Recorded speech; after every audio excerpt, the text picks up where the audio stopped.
Going through the Bible, I had so many thoughts. I wanted to share, but it's mostly like what I want to lead into at the end of this book. But a lot of people keep focused in First Samuel, and I feel quite privileged to be on that by now, and can focus on what I really want to talk about, Second Samuel. And we're here in chapter 29 of First Samuel still. But let me just run through real quick. I should mute my notifications. Now that I'm live, if I ever go live, just playing.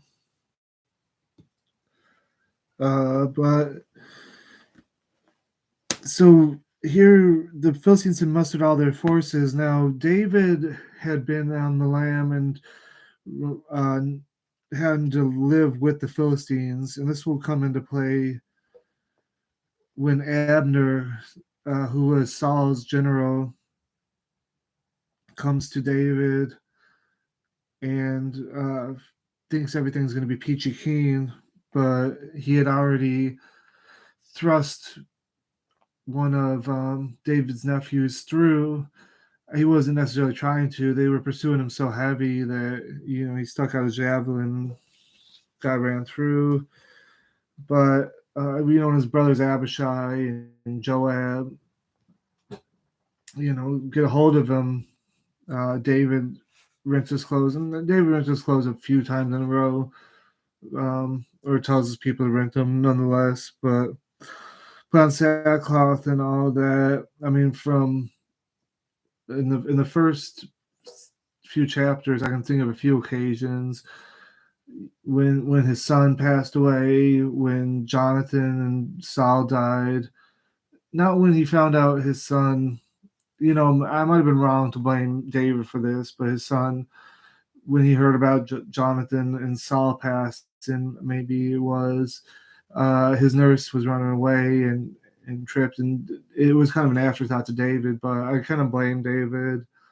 And the Bible's pretty clear. You can't blame David for Abner's death, or even for Jonathan and Saul's deaths, because he loved Jonathan more than woman.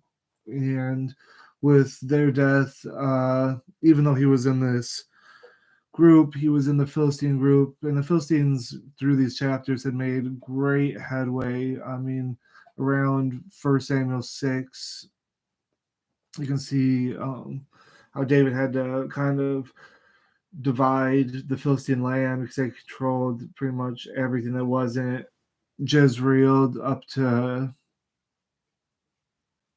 I don't know, Menahanaim or Bahurim, but Bahurim, or I don't know. But outside their little place there,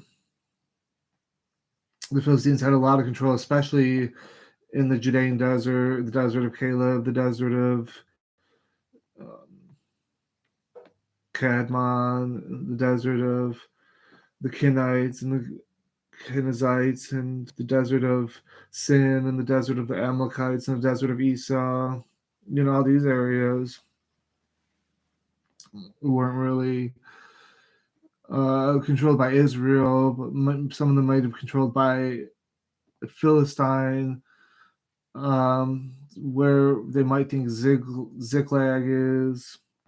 This was controlled by Philistines. I mean, if you go before this, there's this interesting time period where, in the time of Moses, he talks about Philistines, and then you have this kind of guy, Samson, who in the book of Judges had gone down to the Philistines, and he had ripped up the doorposts and the doors.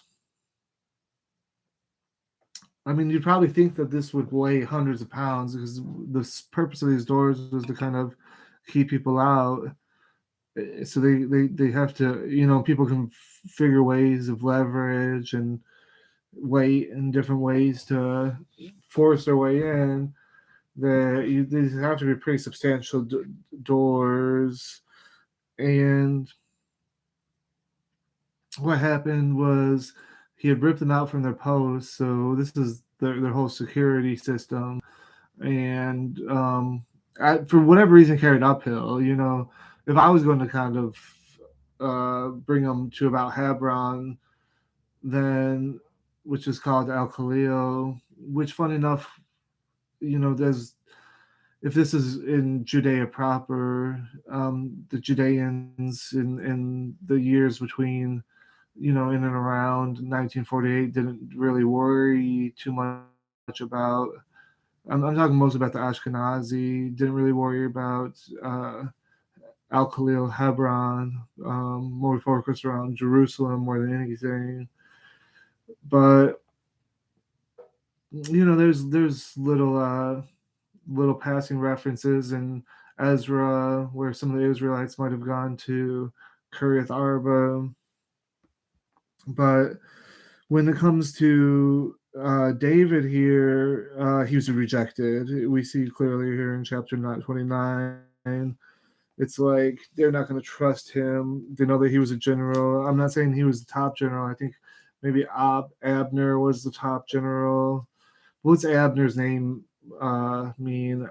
There's certain verses where they actually tell you what his name means, like especially when it says Abiner, when it's like the we can see that Abner is a shortened form of Abiner, and Abiner.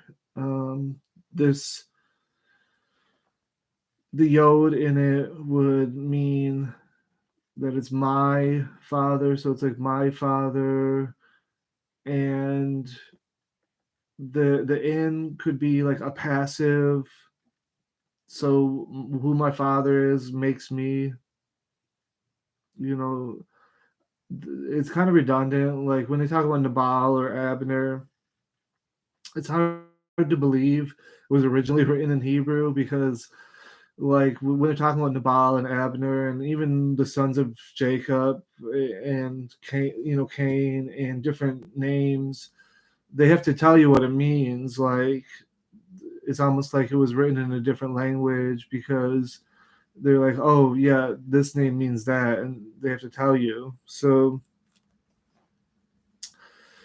Abner is a highly revered person. He's with like Abraham and different people they have in the Tomb of the Patriarchs. They don't really have these. What happened was this area was pretty thoroughly Muslim. Maybe in Jerusalem you had some Christians and stuff like that, but nonetheless Arabic speaking and the whole nine. And when it came to Hebron, there were some Sephardics there, you know, people that did feel it was an important city. I'm not gonna say it didn't exist, but by and large, quite the contrary.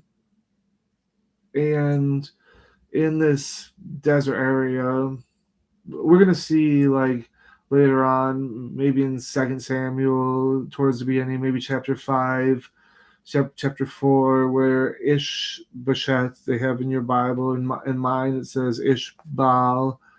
Uh, in some of the pre-Christian versions, when they talk about the famous Maribal or Meribosheth, this is often just called Ishbal or Ishbosheth, but it became too confusing. So maybe the Christians cleared it up a little bit to kind of distinguish between the two. But when it comes to here we have David's not allowed to be in the army. Uh, they all know that he's been killing a lot of Philistines. I'm not saying tens of thousands with a donkey bone, but maybe tens of thousands. But it says here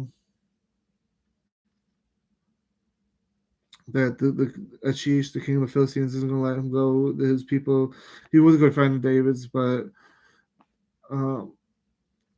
David's not going to be accepted amongst the Philistine people, and he's got kind of no one at this point. And even while he was out with the Philistines, somehow they'd given him this Ziklag kingdom, and all of a sudden his wives got stole off. He had a couple of them at this point. I mean, later on he's going to have concubines and the whole nine. But uh, while he was out there, the Amalekites, they took his wives and all the booty and everything. And this Saul, this guy, his name means grave, and he was the chosen king. We weren't even supposed to have a king, but here this guy, lo and behold, run into Samuel on quest for the lost donkeys, and gets himself the oil. I don't know if this oil is supposed to be the lamps, but it's made such a clear reference that maybe in the time of Jesus Christ, they're talking about, oh, you don't have enough oil for your lamp. I don't know if there's a reference to Hanukkah, but there were times where oil meant longevity, richness, and blessing and stuff like this, and it was for the oil for the lamp and all the requirements in Leviticus chapter 24, I think it was. But when it comes to David, it's like and Saul and Samuel, it's like the priest takes the oil from the temple and puts it on them. The showbread from the temple, they can eat it, especially David. And when he gets the ark back, we see it in Second Samuel chapter 5, 6, or 7. He's dancing, and I'm talking. He brings the ark back from Obed Edom, and then it's like, what? He has burnt offerings. He's doing these things that the priests do. I don't know if he's calling down fire from heaven, but he's saying, "Oh, that cow, that sheep, that goat, these are for God. This is such a blessing we have." And I mean, we're talking full on Richard Gere. Like the ladies are like hot and heavy. I mean, and he's just like, that's why you don't got no babies, because the ladies love me. Daughter Saul. And so it says here when uh, he was out with the Philistines, his wives got captured by the Amalekites, and Saul grave. So like, if the priest and the old dynasty of the Israel in Bethel is going to last for forever in the priesthood, well, that's going to cause a problem when we talk about Jesus Christ. When they talk about forever, they say, "Oh, you'll be a king forever." Oh, David's sons, it was one after another until forever, until Jesus forever. And well, the problem with forever is it's not so clear. Like they talk about a lot in the Torah. Oh, look at this ritual, this annual ritual. This will be a statute for you forever, and uh, these boundaries will be forever. And we can see how. I mean, the prophets. If you really read them, it's not all peaches and cream for Israel. I mean, there are those verses, but this really gets into with talking about Jesus Christ in the resurrection, and this. So it's a lot of doom and gloom and black pill for Israel, and this is very much the same for like their enemies in the Book of Numbers, which is an Elohist. Sorry, excuse me, that's not it. That is a Yahwehist or Deuteronomist kind of book where who the enemies, the Midianites, the Ammonites, and all them. I mean, he's got this wife Ahinoam, but this is the same name as like what? Ahinoam, this is the same name as like the Ammonites. Why were they called the Ammonites? Because Lot, a family member of Abraham, had family member from his own family member. So this was called, oh, aim, this is my people. Ami, my people. And this is a lot of when you read the Hebrew, Masoretic, it don't even say Amorites. It just say Ami. And that's because that's what it means. But that's actually the term that they talk about for Israelites too, a lot of times. And when it comes to Ahinoam, Echem is my brother. So it's like my brother.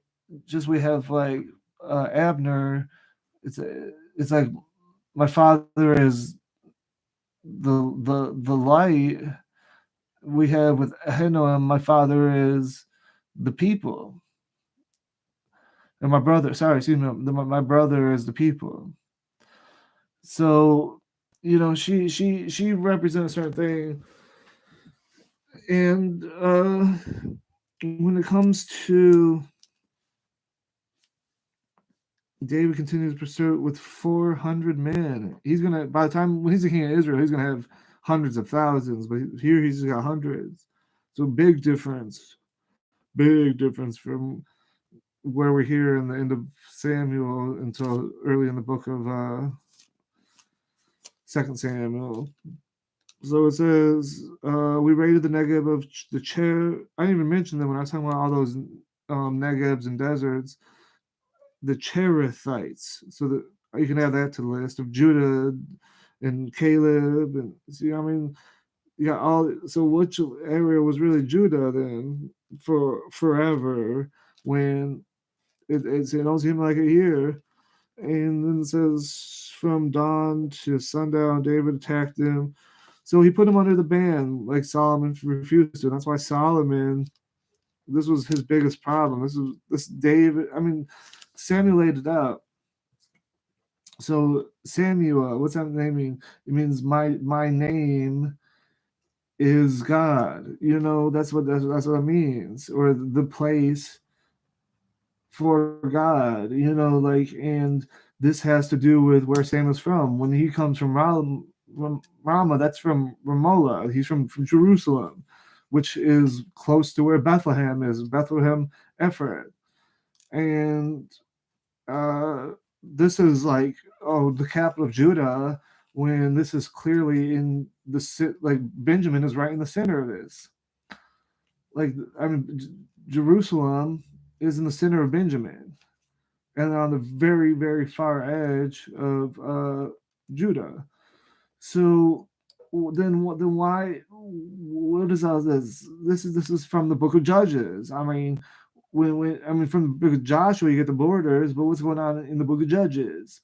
Well, the Benjaminites towards the end, you see they all married foreigners, and this is because they were cursed out of Israel and all this from their sexual impropriety, and that's the reason why everybody's cursed. So if you read the book of Genesis, it's all like this person's cursed because of sexual impropriety, and that person, and this. But Judah, the most important part of it is to keep the Levirate, and even if it wasn't his doing, his the fact that he tried, God's going to make sure that it happens anyway. And I mean, I don't know what I'm talking Genesis like 38 or whatever, 37. But when it comes to where we are in Samuel, that's very much the same offer. I would suggest that the kings and the priests of the ancient Israelites have nothing to do with Judah. And this Numbers and Deuteronomy and all this, even large portions of Genesis and Exodus come from, you guessed it, post-exilic. And this is going to be kind of confusing for a lot of people because they swear it's by Moses, and especially like Deuteronomy, it's in first person, as Pastor Mike says. If you got one lie in there, you can throw out the whole book.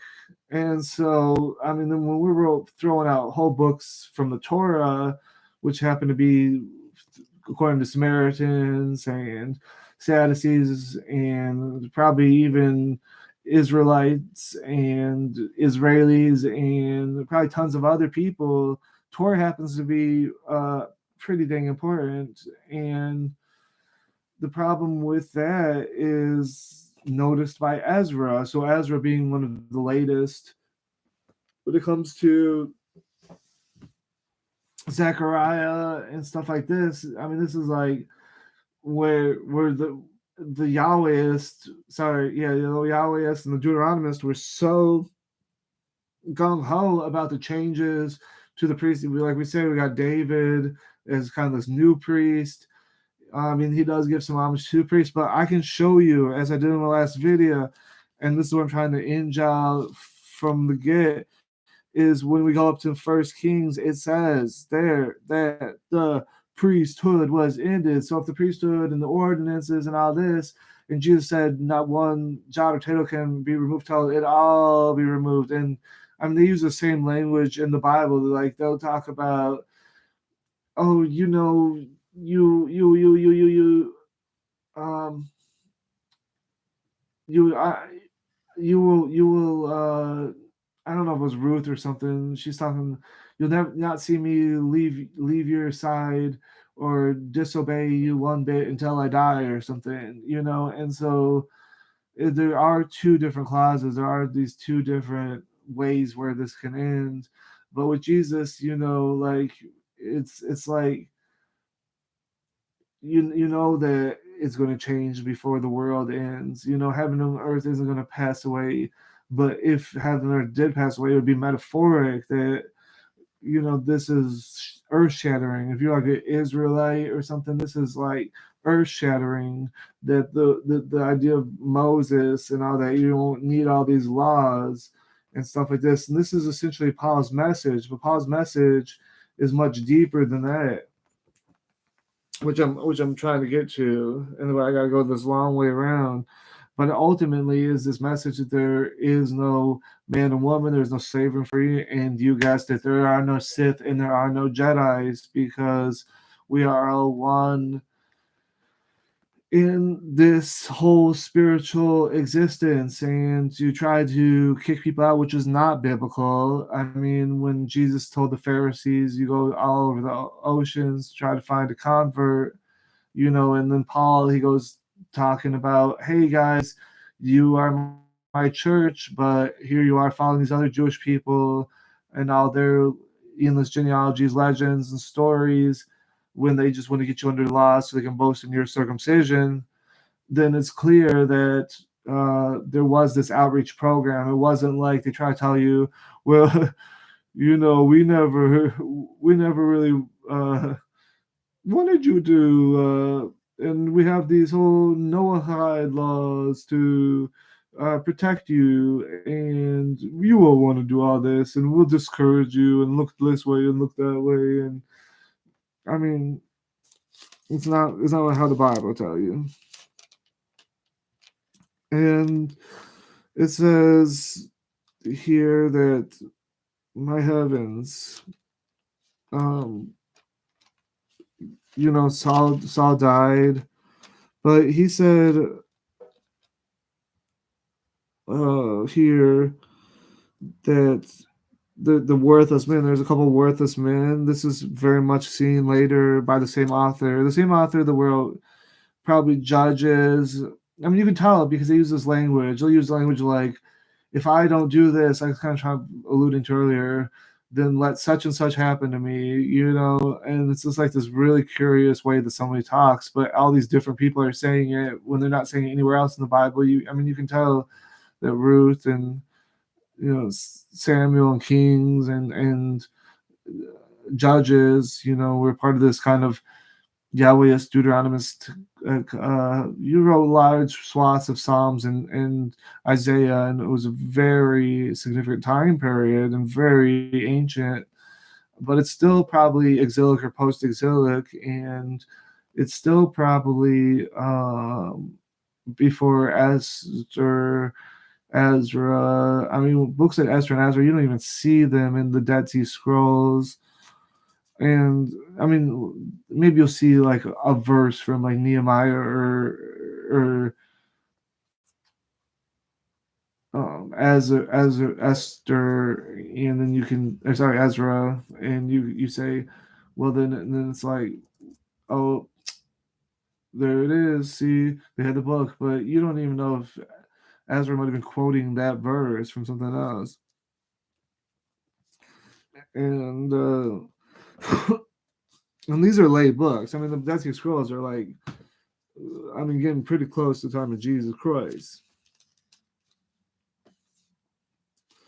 And so, um, yeah, these worthless men, like I was gonna say, similar to Naboth and Jezebel, and how these worthless men were told to lie about Naboth so that Ahab could get his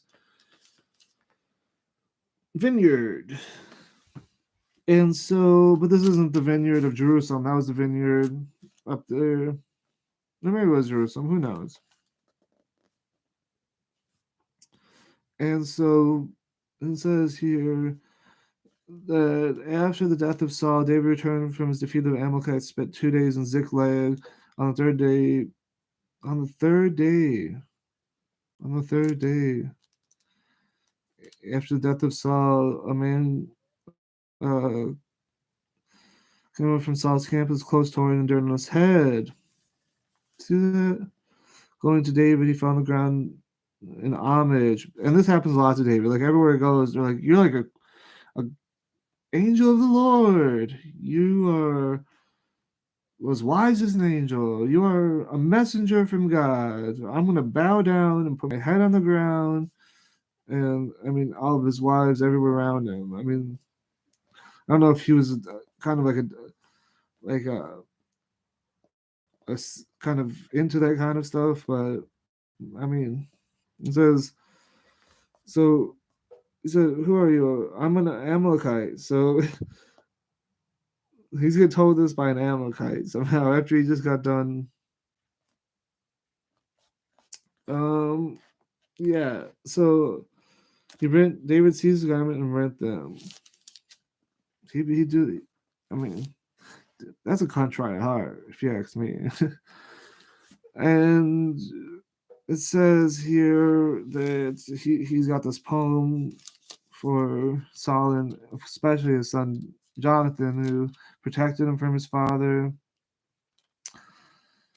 And and Jonathan loyal to David, Michelle. So two of Saul's children are loyal to David, and they're not going to do like them like they did to what's that boy name that married Dina, the Shechemite or whatever. I mean, they're not going to do him like that. Uh, and but David's not from up in the north. David's not from where all this is going on. I mean, what's he doing? He's minding the flock of sheep, fighting lions and stuff like that. And so we've already crossed into Second Samuel with the death here, and David's anointed king of Judah in Hebron, and Jabash Gilead. That's had buried Saul. So David sends out a good message. David's always doing the right thing. So noble, David. They really emphasize that, and not the way that they emphasize the patriarchs. The patriarchs are good, like the Israelis are good. You know, like they can do no wrong. I mean, when they do wrong, it's always just good talk and good talk. And it's not like the Quran where they just don't do any wrong. The prophets, the patriarchs in the Bible are like they just do wrong and do wrong, but you can't say that they're wrong. And uh, Abner turned around and said, "Is it you, Asahel?" And I've been on this for a while. I don't think anything I'm saying has anything to do with anything recent, newspaper eschatology, any headline craze or anything. No, I'm speaking from a much more historic position than anything in the newspaper. And Abner turned around and said, "Is that you, Asahel?" And he replied, "Yes." Abner said to him, "Turn right, turn left." So I told y'all about that when he got just run through. Truce between Joab and Abner. So Joab is kind of like a nephew of David. David, I think like maybe they used to get protected by the Ammonites. Don't quote me on that. But when they had this guy, um, Jesse, I mean, I think he would break off some of the wool for the troops of maybe the Ammonites that would patrol around um, the Judean desert or whatever, where he'd have his sheep.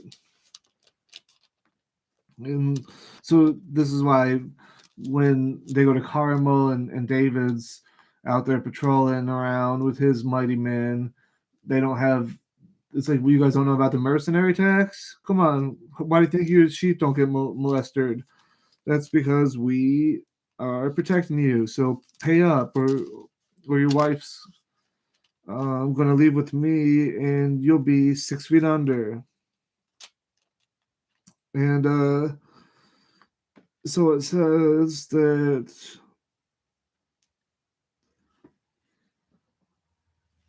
so what they do is they chase after him. These Dave's got like a small group that are loyal to him, like his nephews and stuff, and some of his mighty men. And this contingency was pursuing Abner. So here they are with the strength of 100 men, taking on the general of Israel, and uh, these mighty men of Judah uh, hurry Abner into the desert of Arabia. And then Asahel buried him in the father's tomb of Bethlehem and Joab. So David's still in Hebron. He's getting all these sons, getting these concubines. I don't know who the seventh of. Solomon's the seventh, and so it says like Abner means my father is Ner, as it says in the Bible, my father is Ner. Then Absalom could mean my father is peace, and then here his father peace names his son peace. So when it comes to what peace is, it's like this peace that Joshua talked about, that you'll see it in the time of Solomon, where heaven forbid you count them. Oh, you can't count them as numerous as the sands of the sea. That they live in protection and security and have got the milk and the honey, and this is the heyday. So when they talk about, oh, our ancestors used to live here long ago, it's like, yeah, they ruled it for what, 50 years, 100 years, of which there was even a civil war during halfway through. I mean, I don't know. So it says here that Ishmael, the king of Israel, and Abner, the general, they have a quarrel.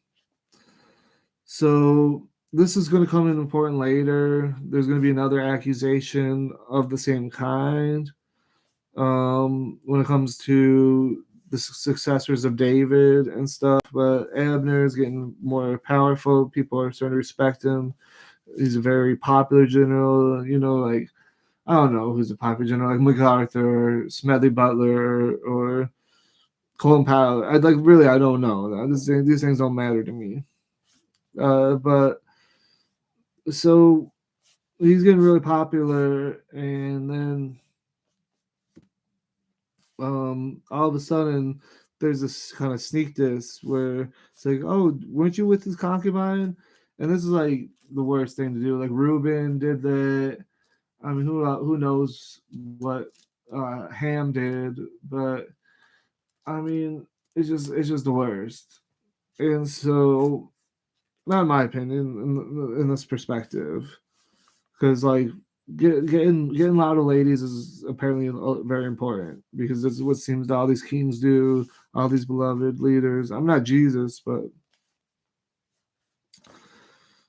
I mean, we can see Solomon with his thousands of females, and I mean that's not very economic for. I mean, if it's so important to the economy that you need women, well, if there's equal number of men and women, like bro, save some for the rest of us, bro.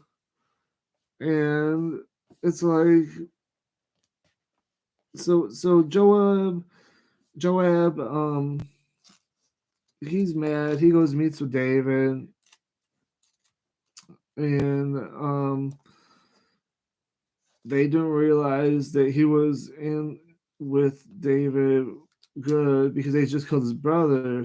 So I guess David's not really worried about um, the nephew, and his other nephews kill him. And David, he says, "Bring your garments, gird yourself sackcloth." I don't really need to. I just did that for Jonathan a few minutes ago, but would Abner have died like a fool? Your hands were not bound with chains, nor your feet placed in fetters. As men fall before the wicked, you fell. And the people continue to weep. David wept, just like Jesus wept. I mean, a lot of things Jesus did are talking about Samuel. Well, what Samuel? This is when things change. This is like there's like a new priesthood, and this is like a king priest. And even though God didn't want them to have a king, well, guess what? He gives it to him, and then guess what? Beloved, the beloved King David, beloved by God, beloved by the people, beloved throughout history. And they wept for Abner, son of Ner, son of Ner, son of Ner, son of Ner. Did I say son of Ner? Ner. When Ishbosheth, son of Saul, heard that Abner had died in Hebron, he um, ceased to resist in all Israel's alarm. So Ishmael, son of Saul, had two company leaders. Well, these guys, Bana and Rechab, these are like Egyptian names. And these are like the Mizraim who kind of live on the outskirts of Jerusalem. The people that live in Jerusalem think of them as basically Arabs, but they're like, hey, you know, we go way back with you guys and we keep the law and stuff like that. It's like, and Jeremiah uses this as an example, but Jeremiah is still on that whole thing I was trying to talk about with those that try to separate themselves from those of their people, like the Ammonites and the Midianites. Got Jethro and different people that the Ammonites, where the presence of the Lord was. Obviously, remember we went through the Hittite versus Egyptian war at the Battle of Kadesh, and now the Amorites, also known as the Ammonites and the Amorites, the Aramites, and all them Padam Aram, Arameans. These were this is where the Israelites come from, and they happen to around the time of the so-called Exodus. Well, that's what they were on the side of the Hittites or something, and this was a huge defeat for the um, Egyptians. But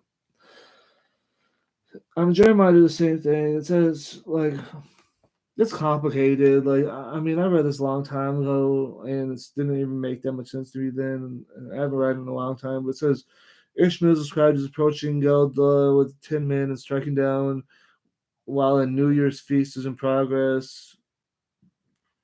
2 Kings 25:25, a gross offense against the prevailing customs of hospitality times of Judeans and Chaldeans.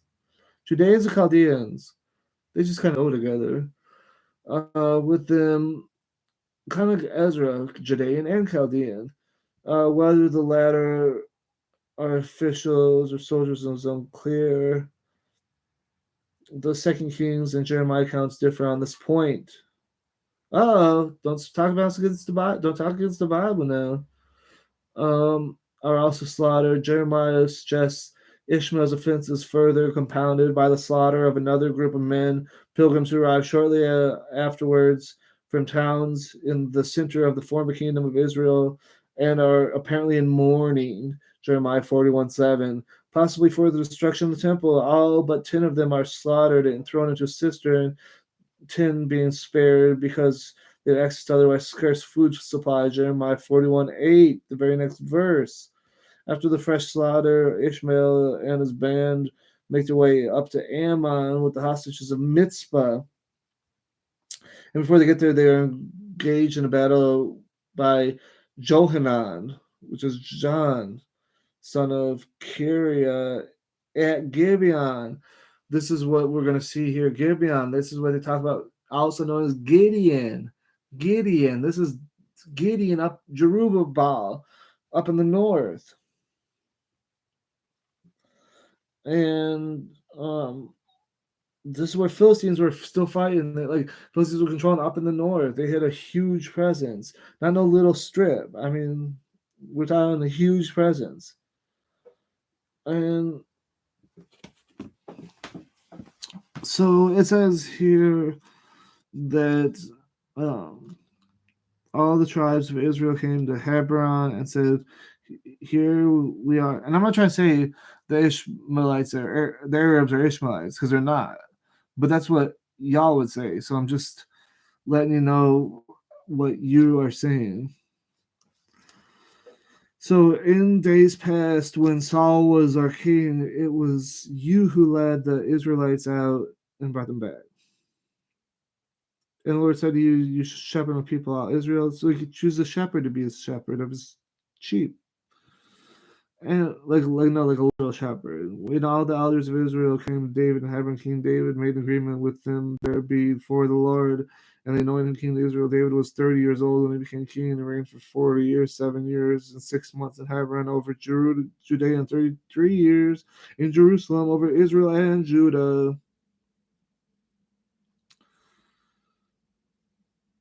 That's weird. So are they saying that it wasn't until he defeated his son Absalom that he actually became king of Israel? The way they wear that's funny. So capture of Zion. Well, here David has been king of Judah all this time, and there's no Zion yet. Talk about putting the cart before the horse. And when's the law given? We're here in like what, year 1000? Law is supposed to be given in like year 1400, which would be impossible, but that's what they want you to believe. Like the year of Judges is like 400 years. So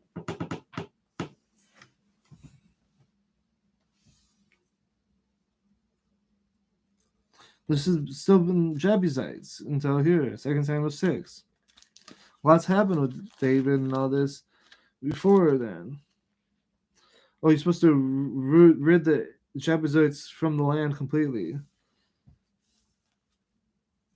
Well, they can thresh wheat in the valley outside the dung gate or something, but he is an enemy to. It says on that day, David and Zion is south of the old city. It's not in the old city.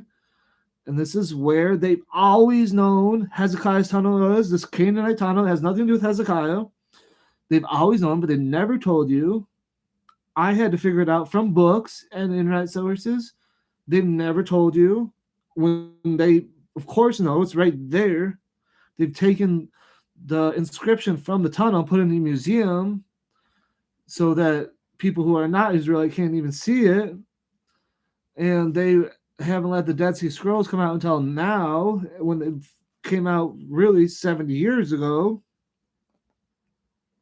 And there's not nearly anybody telling you the truth that, oh, yes, anything that Einstein did, give me credit for that. But just lying and lying and lying.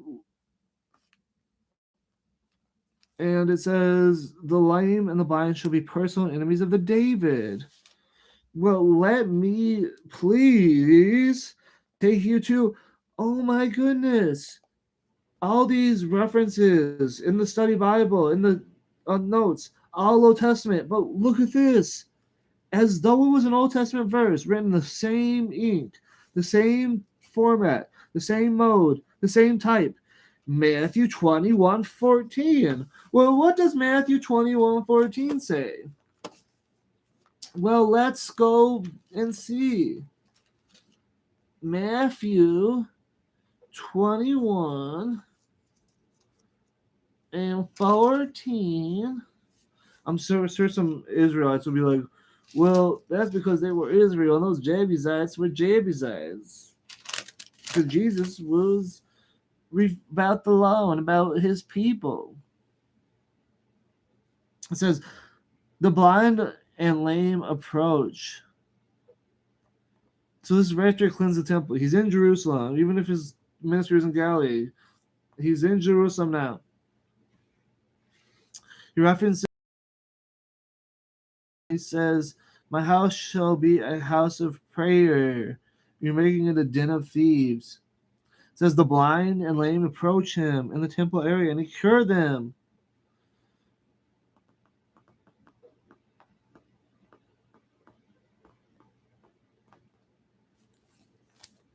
And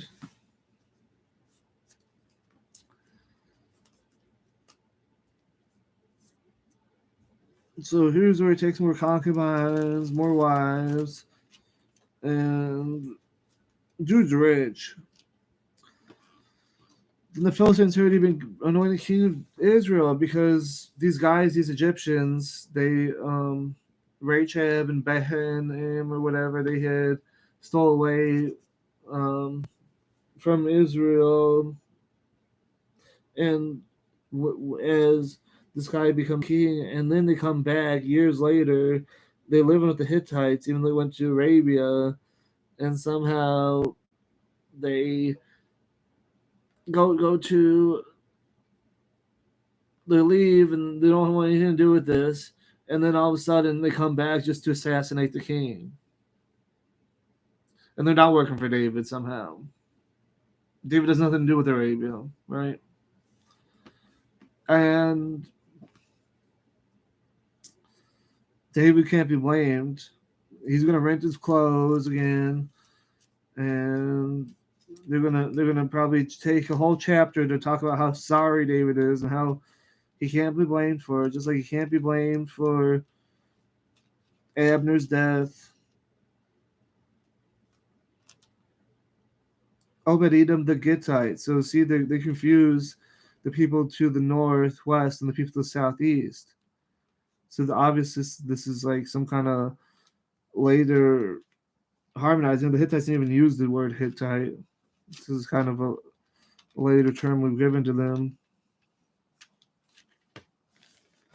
And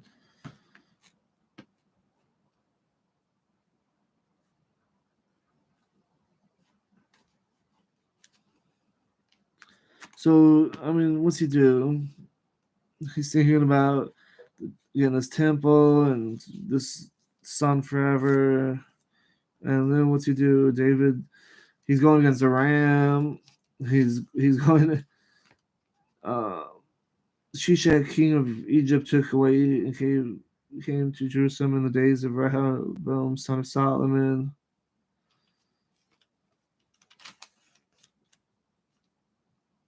David slayed 18,000 Edomites, and we'll see later that he slayed all the men of Edom. So if there's a seed of Edom, then that was wiped out. Zadok, son of Ahitub, and Ahimelech, son of Abiathar. Well, Ahimelech is this brother of the king, is the bad guy. And I think he gets replaced later on. I can't remember.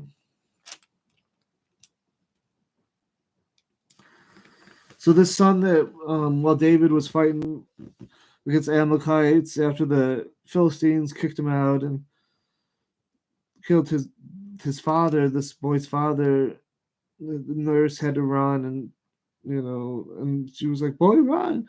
And he was like, "I'm trying," and then he trips, and he's forever crippled from this event. And I'll be kind. It says David thought, "I will be kind to Hanan the son of Nahash, as his father is kind to me." I told you they be looking out for each other. David is with the Ammonites and with the Philistines, and who was Moses' father-in-law, like a Midianite. In the view of the fence they had given to David, the Ammonites sent and hired 20,000 Aramean foot soldiers from Beth Rehab and Zobah, and there was Makkah, 1,000 men, 12,000 men from Tob. Oh, that just means good men. On learning this, David sent out Joab. And Joab, with the entire levy of trained soldiers, the Ammonites came out and drew up the battle formation in entrance of their gate, while the Arameans of Zobah and Rehob and the men of Tob and Mecca remained in the open country. And when Joab saw the battle lines drawn up against him, both from the front and near, he made a selection from all the picked troops from Israel and arrayed them against the Arameans. He placed the rest of the soldiers under the command of his brother Abishai, who arrayed them against the Ammonites. Joab said, "If the Arameans are stronger than you shall help me. But if the Ammonites are stronger than you, I shall come help you." I swear they're trying to confuse you. They're confusing me. This is ridiculous. I'm sorry. I'm sorry. I'm just frustrated. I'm just frustrated that David just is not responsible.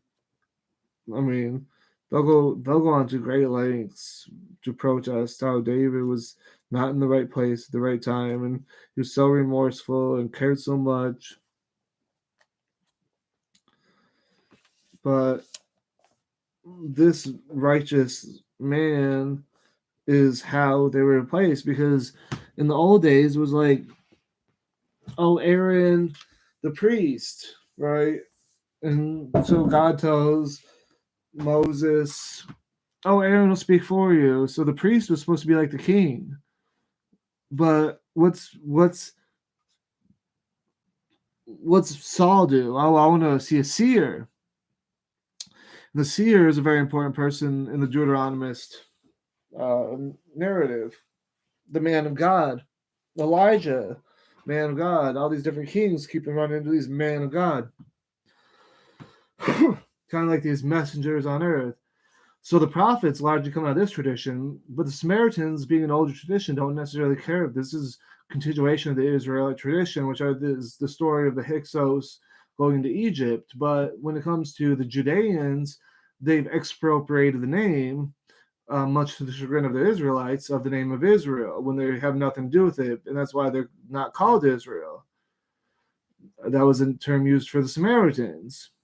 And just like today, we don't call we haven't called the Ashkenazi Jewish. We've called them Ashkenazi. So for the Ashkenazi to now claim Israel is two huge jumps. neither which can be proven. And just to claim that today's political situation has anything to do with religion is quite absurd. It has to do with anti-Semitism, and anti-Semitism has nothing to do with religion. Uh, it's this culture of wanting to be set apart. So when you go to being enculturated, they'll tell you just be set apart, just be set apart, just be set apart for the sake of being set apart. And when it comes to people like Paul and the Jesus, what they represent to Jewish people is not being set apart. And this is the biggest affront to their identity, but their identity isn't one that is clear because there are many people who don't want to dress a certain way, to live a certain way, and those people are not Jewish, because if they're American and they don't believe in God and they don't want to dress a certain way or live in a certain place, then really it's a trivial matter. And this is something that people just use because Americans are very susceptible and kind of lovey-dovey about Jewish things, that they somebody can just say, "Oh, I'm Jewish," and it's like, "Oh, wow, you must have a certain wisdom, like Einstein. You must be a very smart person and represent an ancient." But really, there's no people more ancient than any other people. We all descend from Adam. So it's a nonsensical idea that there's people more ancient, people more holy. I mean, these ideas are very prejudiced and very dangerous. And but this is what they want to build their whole society off of. And it was never religious from the beginning. Herzl or anybody of them, it was never anything religious, and it's always been in response to anti-Semitism. It's this idea that, oh, we want to dress a certain way. Well, as soon as society makes you dress that certain way, then it's no longer philo-Semitism. It becomes anti-Semitism. So even though it's what you wanted, when somebody makes you do it, that in itself is the hatred. And so similarly with how these Israelis will try to get American Jewish people to go over there. It's like, hey, you have these tendencies to dress a certain way or eat a certain way based on your belief in these kind of fundamentalist uh, bloodline traditions. And then it's like, well, we can play off of that and get you to fight in our army, risk your life, risk other people's lives, and then and for a penny and for a pound by then, you'd suppose, you know what I mean? And then it's like, when they abandon the lira and because of its failing status, and then adopt some new currency backed by the dollar and U.S. investments through military gifts and things like this, the caches and things that, and the cash donations, and um, you know, it's really no wonder. But when it comes to the Bible, it's like, David had sinned, and it's not too far after that his family starts like falling apart. I mean, not that it was together in the first place. I mean, you don't hear about these stories of the childhood of these people, but what if you did hear about the child? It would be like Cain and Abel, would it? Because this is a narrative that they tell you through most of the Bible, is like through Genesis and stuff, is, oh, the firstborn, not so good, but the seventh son. And this is just to kind of prime you to accept the change in the priesthood and everything.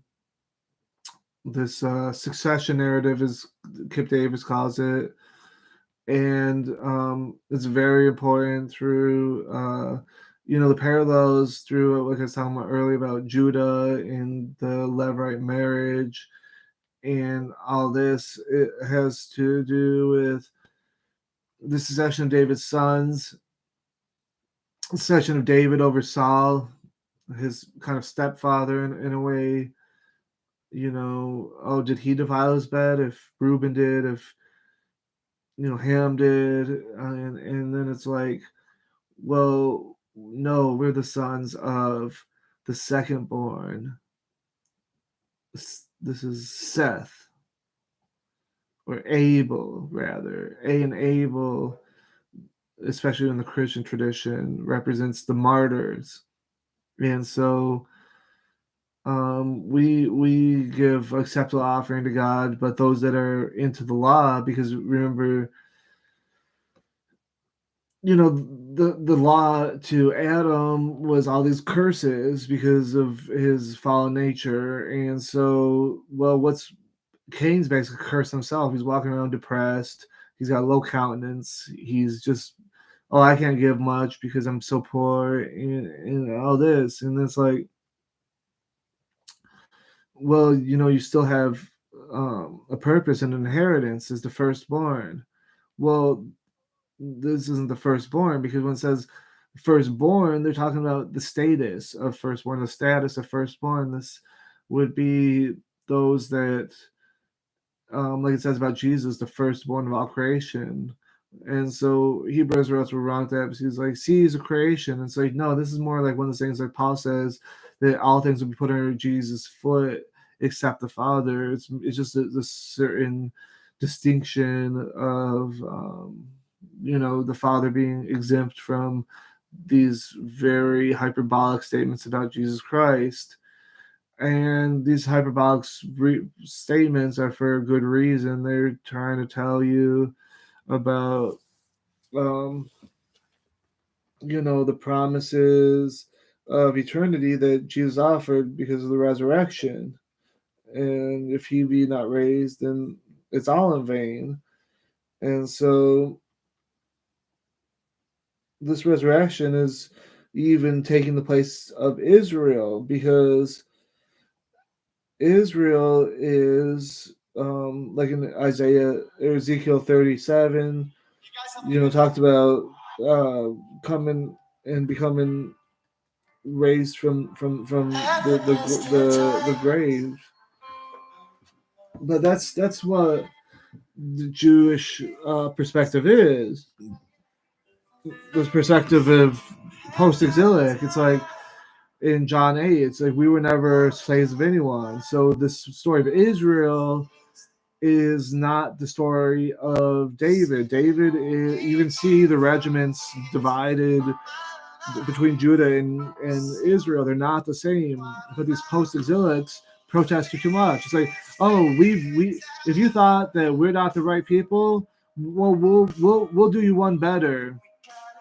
We'll get rid of our wives. It's like, no, nobody wanted you to do that, bro.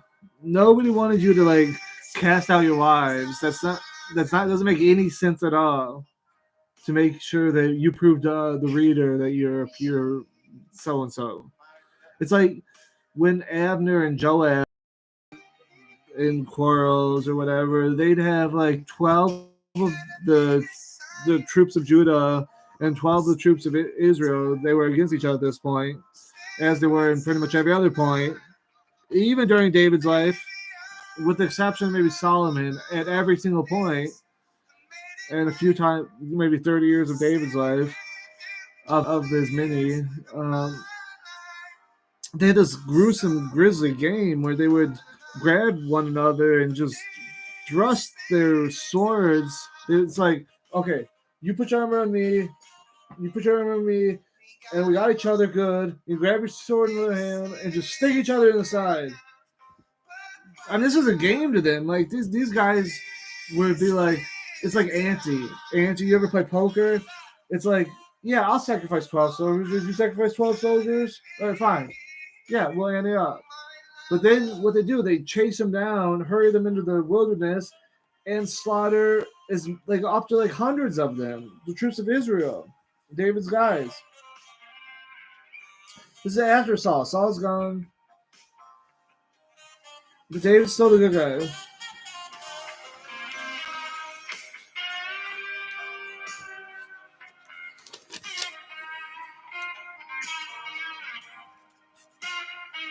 But they don't tell you about Absalom. And what you go to church, you listen to religious people. When they ever tell you about Absalom? When they ever tell you about Absalom, King of Israel?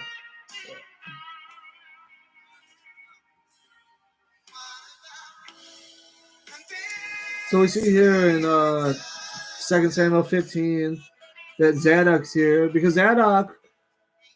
This is what David say in the Psalms. You are king forever, according to Zadok. And so these Judahites, they went back to Genesis and wrote Genesis chapter 14 or whatever it is about all these nations. They ganged up against us. So I took Lot's descendants and we charged after them and gathered up the booty back. Very reminiscent of what we just read about David and the Amalekites. And so we take it back, and what happened?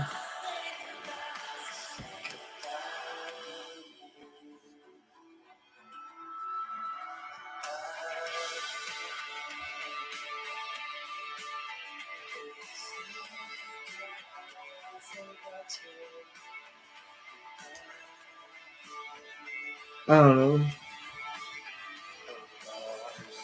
I'm not ready to turn it off. So y'all have a good one. Peace.